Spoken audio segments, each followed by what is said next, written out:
कुणाल कामराच्या वकिलांचा कोर्टात युक्तिवाद सुरू आहे आणि FIR रद्द करण्यासह तपास पूर्णपणे थांबवण्याची मागणी त्यांनी केलेली आहे। का कॉमेडियनच्या अभिव्यक्ती स्वातंत्र्याचा हा प्रश्न आहे असं सुद्धा वकील म्हणतात।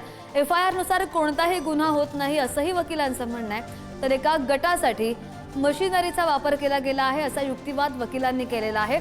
या संदर्भात अधिकची माहिती कर आमचे प्रतिनिधी निखिल आपल्या सोबत आहेत। निखिल, काय नेमका वकिलांनी युक्तिवाद केलेला आहे आपण सविस्तर सांगूया प्रेक्षकांना।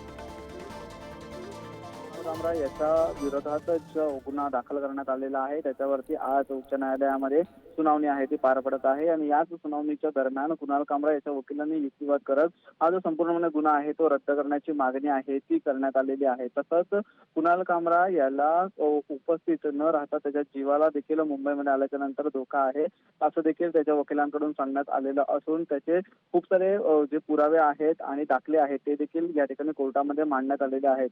म्हणजे कुणाल कामरा यांनी ज्यावेळी हा जो शोक केलेला होता त्याच्यानंतर कुणाल कामरा याला शिवसैनिकांकडून जी धमकी देण्यात आलेली होती त्या संदर्भात देखील कुणाल कामराच्या वकिलांनी कोर्टात आहेत ते न्यायाधीशांच्या समोर बोलून दाखवलेलं आहे। तर या संदर्भात ऑनलाईन उपस्थित राहण्याची देखील या ठिकाणी मागणी आहे ती कुणाल कामराच्या वकिलांनी केलेली आहे। आता हा संपूर्णपणे जो युक्तिवाद आहे तो कुणाल कामराचे वकील या ठिकाणी करतात, परंतु या ठिकाणी सरकारी वकिलांचं नक्की काय म्हणणं आहे हे देखील ऐकून घेणं तेवढंच गरजेचं असताना कोर्ट या संदर्भात काय निदर्शन देत आहे, काय निर्णय देतात हे देखील पाहणं तेवढंच महत्त्वाचं आहे।